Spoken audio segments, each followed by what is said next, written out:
Hello friends, कैसे हैं? आशा करता हूँ कि बहुत अच्छे होंगे। और आज हम लोग करने वाले हैं बिहार जीविका का एक फुल क्वेश्चन पेपर का जो है सॉल्यूशन। जैसे कि आप लोगों को मालूम है कि डेली ही ये क्लासेज आपको शाम के जो है प्रोवाइड होता है 8 PM पे, ठीक है। और ये क्लासेज आपको बिल्कुल जो है रामबाण प्रश्नों के साथ होता है, जहाँ पे आपके पूरे के पूरे जो है ऑल सब्जेक्ट्स को जो है हम लोग कवर करते हैं। और 100% है कि यहाँ से आपको जो है सफलता मिलने वाला है। क्योंकि देखिए, एक सब्जेक्ट अगर आप पढ़ते हो तो कभी भी आप सिलेक्शन नहीं ले सकते हैं, क्योंकि एक सब्जेक्ट से आपके 10 से 15 क्वेश्चन पूछे जाएंगे। क्या 10-15 क्वेश्चन आप सॉल्व करके रिजल्ट ला सकते हो? कभी भी नहीं होगा। तो इसीलिए हमने यहाँ पे पूरे के पूरे 70 क्वेश्चनों का तैयारी जो है कराना स्टार्ट किया हुआ है। और आप लोग जो है अब जुड़े नहीं हैं हमारे चैनल से, तो बिल्कुल जुड़िए। और 8 PM पे ये क्लासेस चलता है डेली ही। और जैसा कि आप लोगों को मालूम है कि ये जो है जीविका के लिए बहुत रामबाण प्रश्न के साथ हम लोग जुड़ते हैं, ठीक है। तो सभी लोगों से रिक्वेस्ट रहेगा कि जो भी मेरे दोस्त मेरे क्लास में पहली बार आए हैं, तो बिल्कुल क्लास को लाइक करके चैनल को सब्सक्राइब कर लीजिएगा, अगर आप डेली क्लास करना चाहते हैं तो, ठीक है। और ये क्लास आपको याद होनी चाहिए, 8 PM शाम में होता है डेली। तो चलिएगा, फटाफट से क्लास को एक बार शेयर भी कर दीजिए और पहले प्रश्न पे चलते हैं। और जैसे कि आपको टेस्ट के तौर पे हर एक प्रश्न को रखना है। पहला प्रश्न आपको खुद से कोशिश करना है और उत्तर बताते चलना है कि पहले का ABCD में से कौन से उत्तर आपके सही होने वाले हैं, ठीक है। चलेंगे, चलिएगा। पहला प्रश्न आपके सामने है, कह रहा है कि एक वृत्त की परिधि 44 सेमी है, तो इसका क्षेत्रफल ज्ञात करें। बिल्कुल, बहुत अच्छा प्रश्न आपके सामने है, गणित के प्रश्न है। और आपको मिलते हैं 10 सेकंड का समय। और ये 10 सेकंड में आपके उत्तर फटाफट से आने चाहिए, क्योंकि प्रश्न बहुत इंपॉर्टेंट है। और कहीं ना कहीं ऐसा ही प्रश्न आपके एग्जामिनर पूछने वाले हैं। तो जवाब तो आपको ही देना पड़ेगा वहाँ पे। तो आप कोशिश करो कि फटाफट से यहाँ पे जवाब दो। और नहीं आता है तो इसको कहीं ना कहीं आपको नोट करना पड़ेगा और बेहतर तरीके से आपको यहाँ पे समझना पड़ेगा, ठीक है। तो जैसे मैंने देखा यहाँ पे, तो वृत्त की परिधि जो है, अगर मैंने परिधि यहाँ पे जो है देखा, तो मुझे मालूम है कि वृत्त की जो परिधि होती है वो होती है 2 पाई r होता है, ठीक है। कितना होता है? 2 पाई r। अगर आप यहाँ पे बात करोगे तो यहाँ पे जो है आपका हो जाएगा 44 परिधि। ये कह रहा है कि परिधि कितना है? 44। हम लोग कह रहे हैं 2 पाई की जगह पे कितना होता है? 22/7। और यहाँ पे हो जाएगा r। आप देख लो, 22 की पहाड़े में 44 दो मर्त में, ये 2 से 2 कट जाएगा, मतलब इधर बच जाएगा कितना? 1। ये नीचे 7 है तो तिरछा तिरछे गुणा होगा, 1 में 7 से गुणा होगा 7। और इधर कितना बच जाएगा? r, यानी कि r का वैल्यू हमें मिल गया 7। यहाँ से मैंने जो है त्रिज्या निकाल दिया, ठीक है। r का वैल्यू यहाँ से निकाल दिया, कितना आपको पता चल गया? 7। यहाँ पे बोला है क्षेत्रफल निकाले है, एरिया निकालिए। किसका? वृत्त का क्षेत्रफल बराबर होता है पाई r²। पाई का वैल्यू आपको यहाँ पे कितना हो जाएगा? 22/7 गुणे r का वैल्यू कितना है? यहाँ पे मिला हुआ है हमें 7। और स्क्वायर करना है, मतलब 7 को 2 बार आपको गुणा में रखना है, ठीक है। ये 7 से 7 कट जाएगा, 7 दूना का हो जाएगा 14 के 4, 7 दूना का 14, 1 15। 154 जो है, अगर आपने बताया है बिल्कुल राइट उत्तर, जो कि ऑप्शन नंबर ए में ही दिया गया था। तो आशा करता हूँ कि आपको ये प्रश्न बहुत अच्छे तरीके से समझ में आ गया होगा और ऐसे प्रश्नों को आप इजीली सॉल्व कर सकते हैं, ठीक है। नेक्स्ट प्रश्न की ओर चलेंगे और अगला प्रश्न आपके सामने है। कह रहा आपका अगला प्रश्न कि यदि 20 वस्तुओं का क्रय मूल्य 15 वस्तुओं के विक्रय मूल्य के बराबर है, तो लाभ या हानि प्रतिशत क्या होने वाला है? ये आप लोग को बताना है। क्वेश्चन नंबर दूसरे का जो है राइट उत्तर बताने की कोशिश करेंगे सभी लोग। अब देखिएगा यहाँ पे, और क्वेश्चन नंबर दूसरे का राइट उत्तर बताने की कोशिश करेंगे सभी लोग।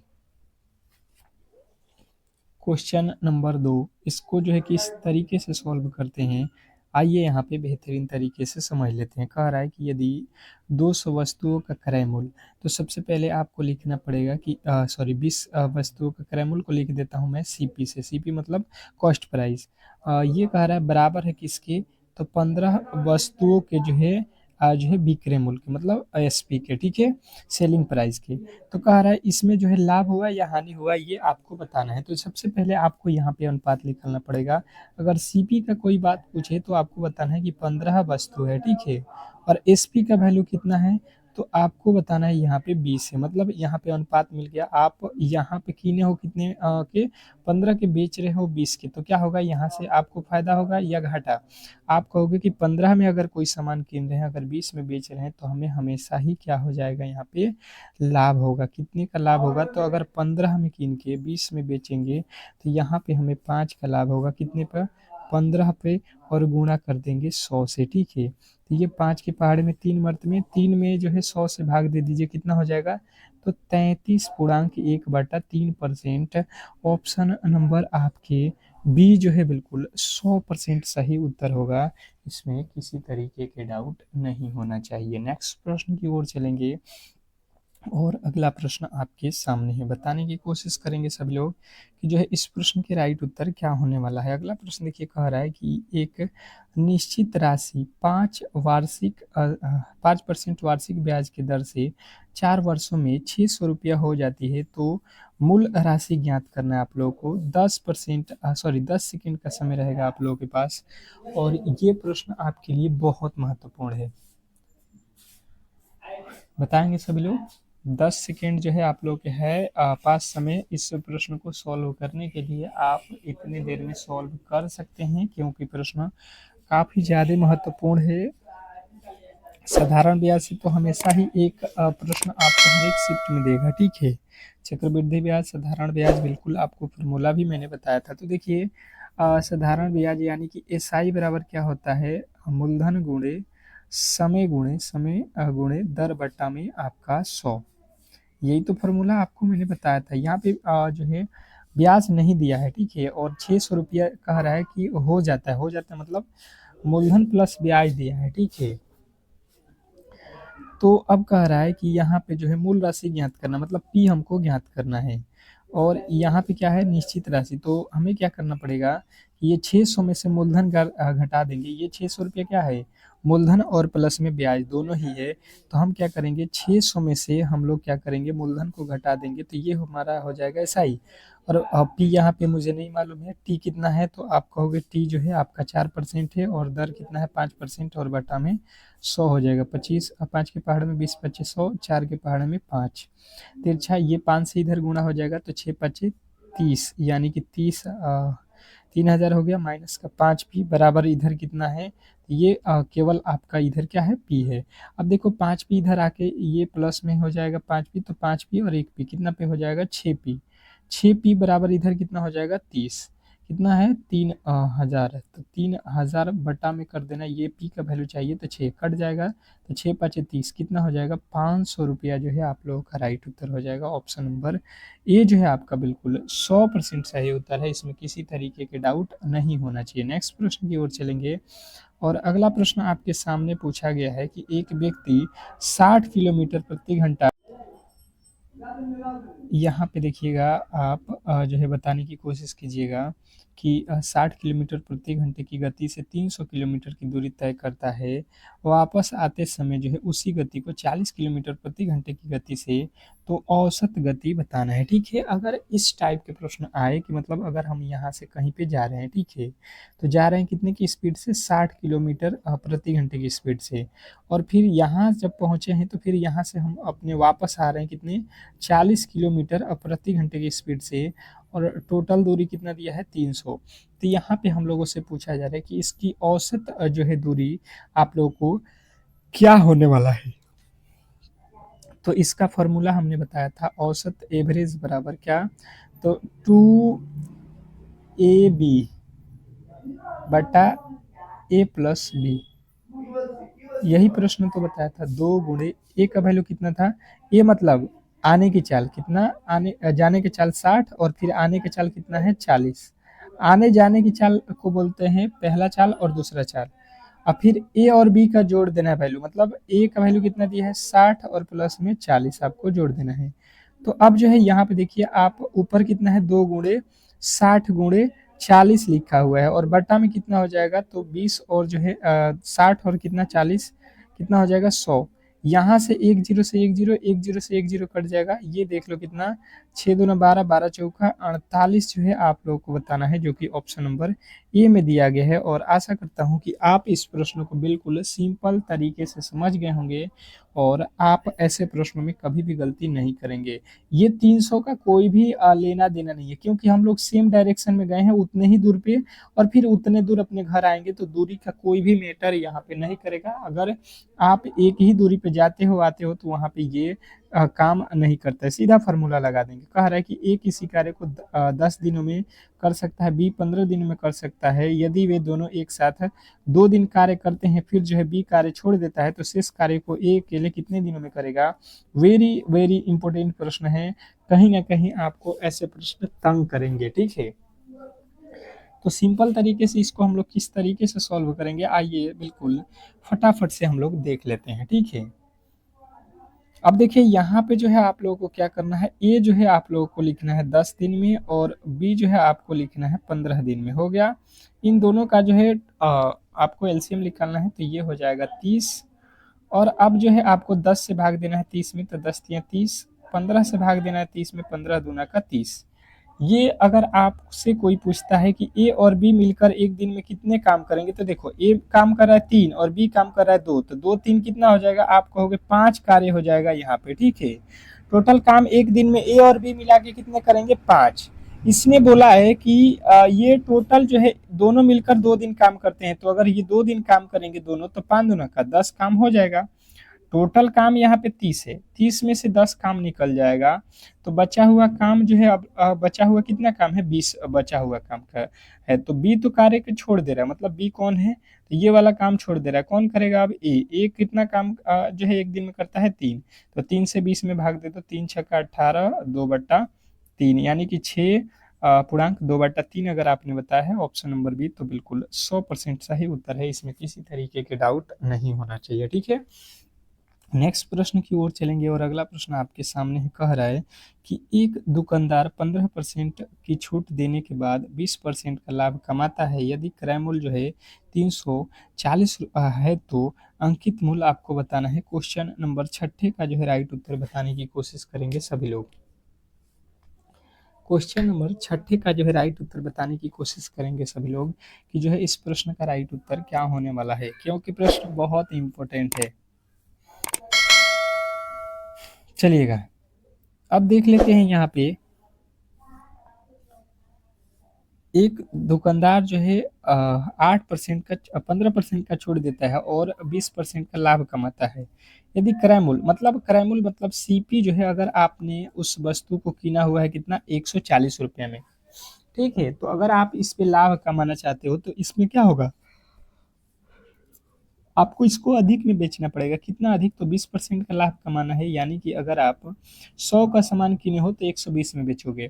फिर 15% का छूट दिए हो, मतलब अगर छूट का बात किया जाए तो आप यहाँ पे छूट दिए हो, इसका मतलब ये हो गया। डायरेक्ट अगर निकालना चाहते हो या अगर आप विक्रय मूल्य निकालना चाहते हो, तो पहले विक्रय मूल्य निकाल लो, फिर अंकित मूल्य निकाल लेना है। तो यहाँ से आप एक ही बार डायरेक्ट निकाल लो। जैसे 15% का छूट देना है आपको, तो मैंने क्या किया कि 100 रुपये का सामान था, उसको 85 में ही बेचा होगा, तभी तो 15% का छूट था। हमें अंकित मूल्य निकालना था, इसलिए 100 ऊपर रखा, इससे ये कट जाएगा। और यहाँ पे किसने 5 के पहाड़े में ये 17 मरतबे, 5 के पहाड़े में ये कितना मरतबे, 5 दूना का 10, 5 चौका 20, फिर 17 के पहाड़े में 17 दूना का 34 और यहाँ पे 0।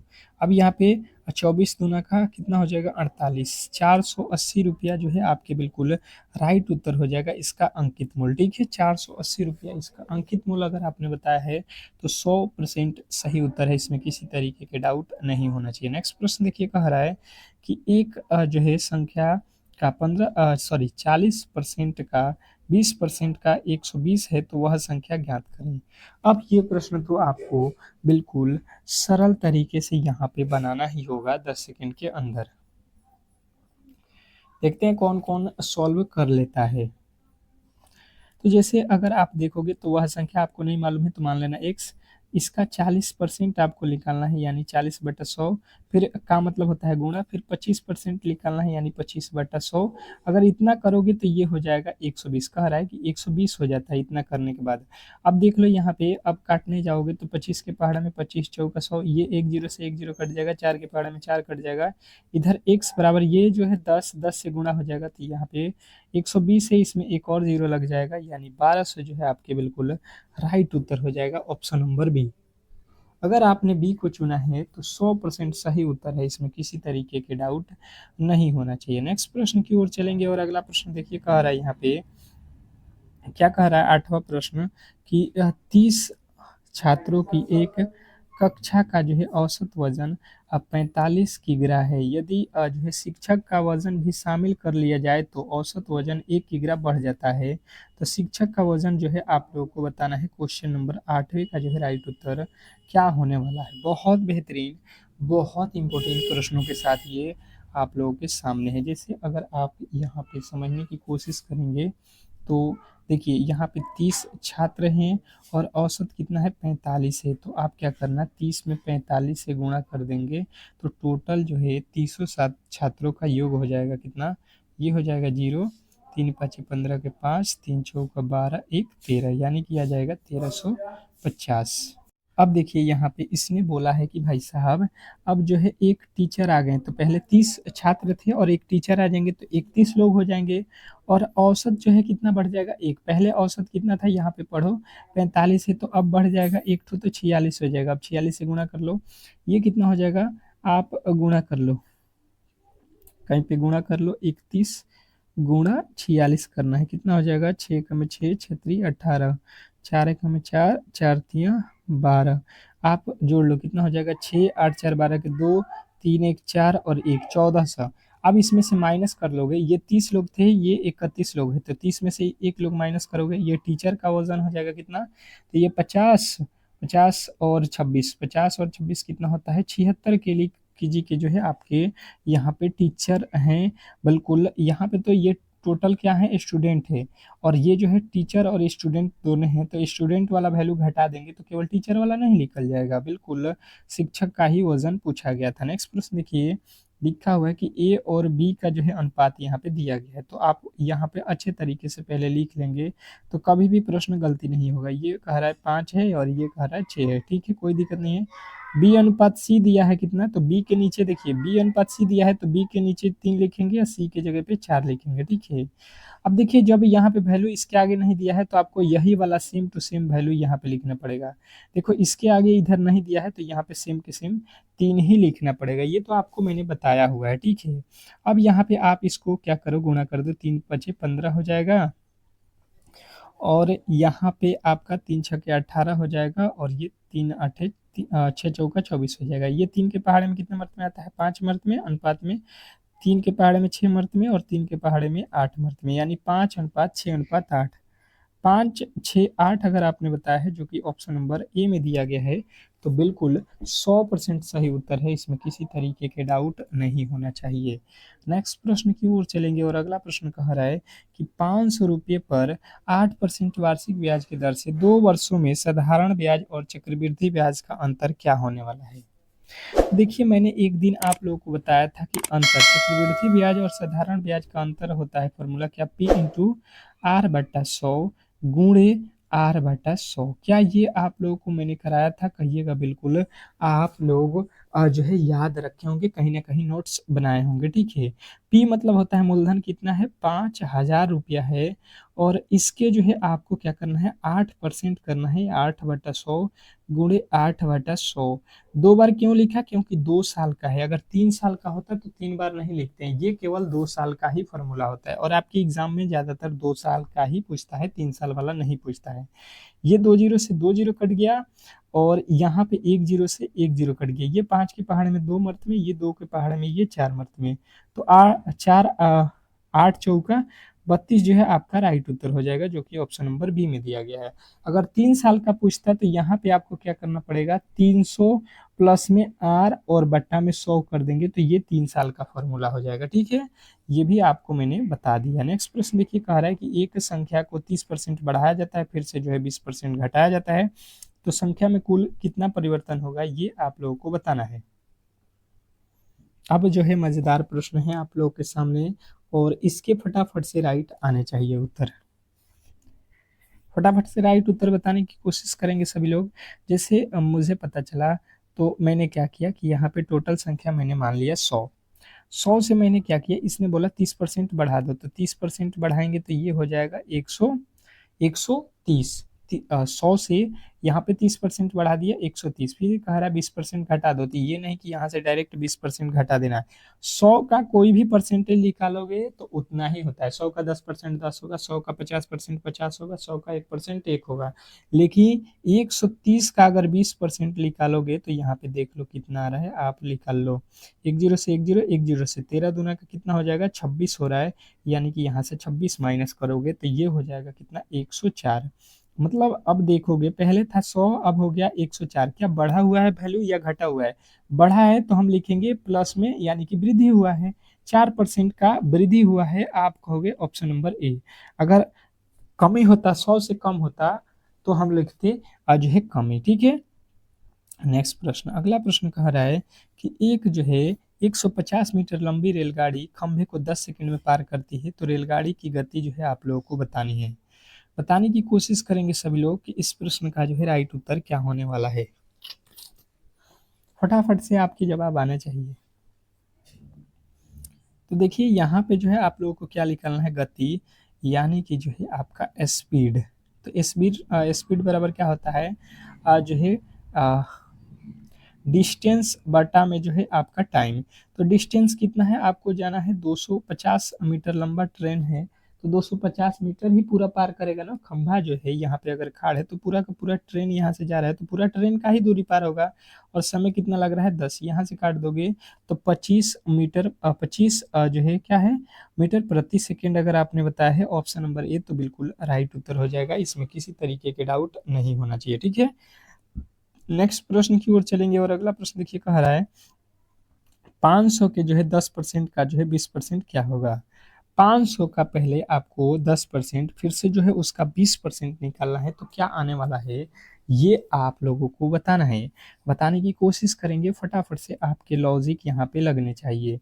जैसे कि मैंने देखा तो ये हो गया 500, और 500 का पहले 10%, तो 10/100 गुणे 20%, यानी कि 20/100 आपको कर लेना है। यहाँ से 2 जीरो से 2 जीरो काट देना है, ये 1 जीरो, ये 1 जीरो, मतलब 2 जीरो से 2 जीरो कट गया। 5 दूना का 10 जो है आपके बिल्कुल राइट उत्तर हो जाएगा। इसमें किसी तरीके के डाउट नहीं होना चाहिए। तो ऑप्शन नंबर आपके बी जो है इस प्रश्न के 100% सही उत्तर हो जाएंगे। नेक्स्ट प्रश्न की ओर चलेंगे, और अगला प्रश्न आपके सामने है, कह रहा है कि यदि 10 संख्याओं का औसत 20 है, यदि प्रत्येक संख्या में 5 जोड़ दिया जाए तो नए संख्याओं का औसत जो है क्या होने वाला है, ये आप लोगों को बताना है।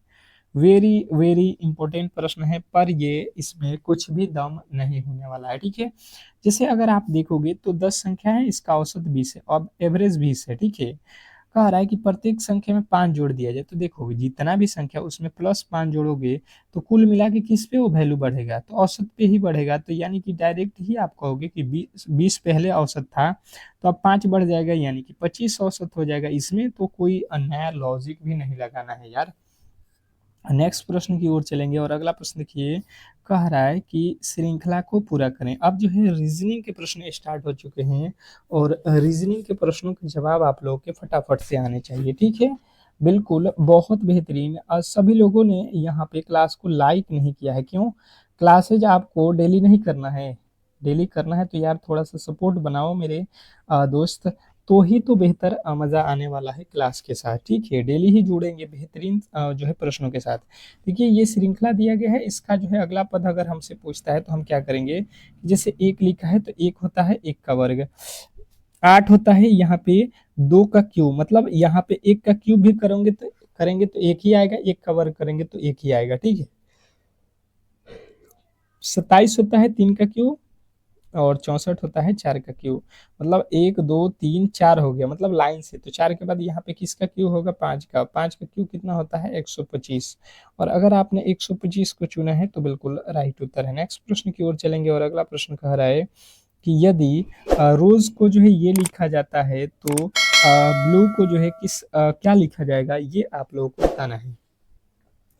क्वेश्चन नंबर जो है आप लोगों के 16 के जो है राइट उत्तर बताने की कोशिश करेंगे सभी लोग। फटाफट से आपके जवाब आने चाहिए, फटाफट से आपके जवाब आने चाहिए कि इस प्रश्न का जो है राइट उत्तर क्या होने वाला है।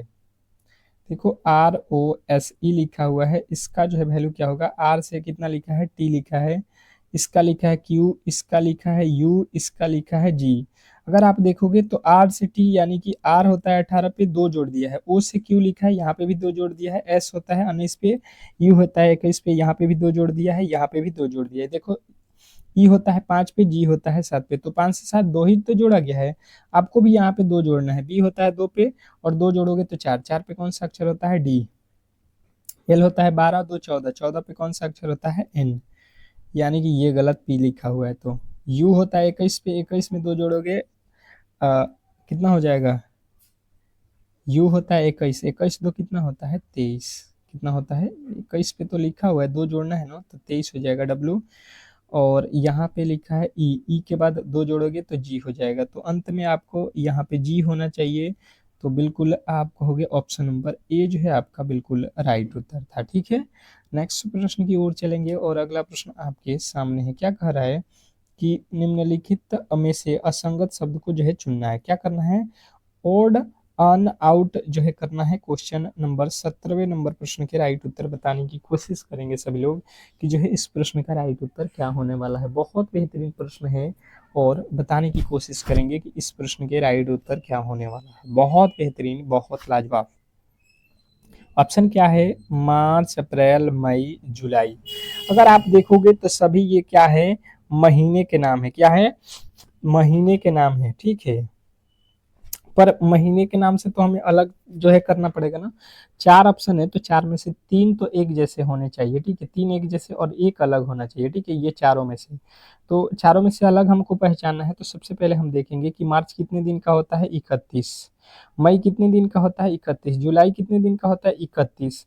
पर अप्रैल तो 31 दिन वाला महीना नहीं है, ये तो भाई साहब 30 दिन का ही होता है। तो अलग जो है हमें चुनना था और अलग हमने चुन लिया, ऑप्शन नंबर बी। नेक्स्ट प्रश्न की ओर चलेंगे और अगला प्रश्न देखिए कह रहा है कि सादृश्यता को जो है पूरा करना। क्या करना है, सादृश्यता को जो है पूरा करना है।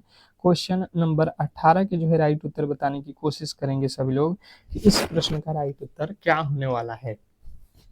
चलिएगा, सभी लोग बताने की कोशिश करेंगे। लिखा हुआ है भूकंप, भूकंप का संबंध जो है सिस्मोग्राफ से है, तो आर्द्रता का संबंध किससे होगा, ये जो है प्रश्न में आपसे पूछ लिया है। अब जो है इसके राइट उत्तर क्या होने वाले हैं, ये आप लोग बेहतर तरीके से बताने की कोशिश करेंगे। जैसे कि आप लोगों को यहाँ पे अच्छे तरीके से मालूम है कि जो भूकंप होता है इसका जो है मापन किससे करते हैं, तो सिस्मोग्राफ से।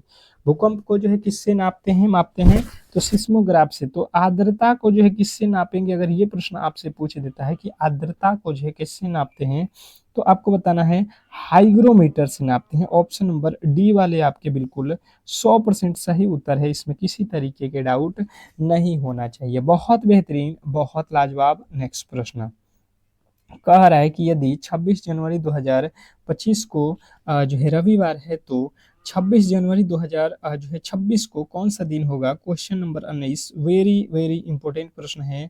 आपको फटाफट से इसके जवाब बताने हैं, बताने की कोशिश करेंगे सभी लोग कि जो है इस प्रश्न के राइट उत्तर क्या होने वाले हैं। बहुत बेहतरीन, बहुत लाजवाब।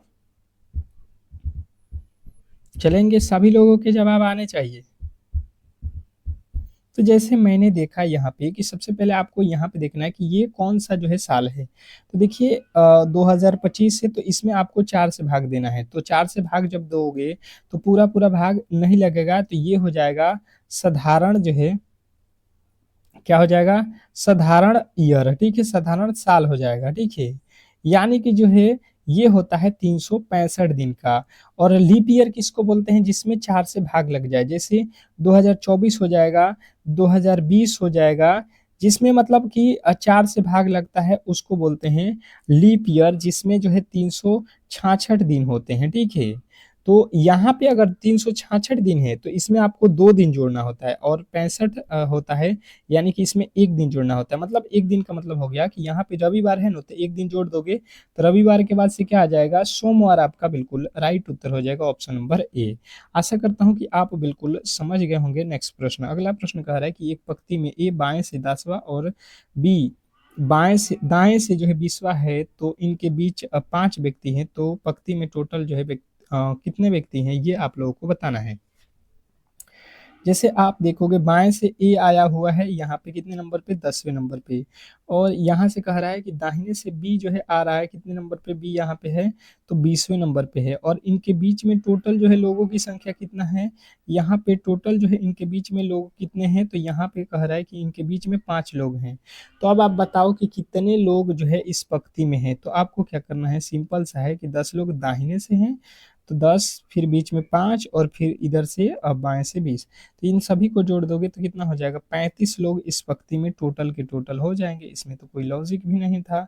नेक्स्ट प्रश्न, अगला प्रश्न देखिए, कह रहा है कि जो है यहाँ पे बताने की कोशिश करेंगे कि किसी निश्चित कूट भाषा में यदि टाइगर को जो है SHFDQ लिखा जाता है तो LION लाइन को क्या लिखा जाएगा, ये आप लोगों को बताना है। ये प्रश्न आपसे पूछा गया था और बताने की कोशिश करेंगे। ये कोडिंग डिकोडिंग वाले प्रश्न हैं और ये आज का जो है हम चाहते हैं कि सभी लोगों के उत्तर कमेंट बॉक्स में आने चाहिए। इसका होमवर्क क्वेश्चन है, ठीक है।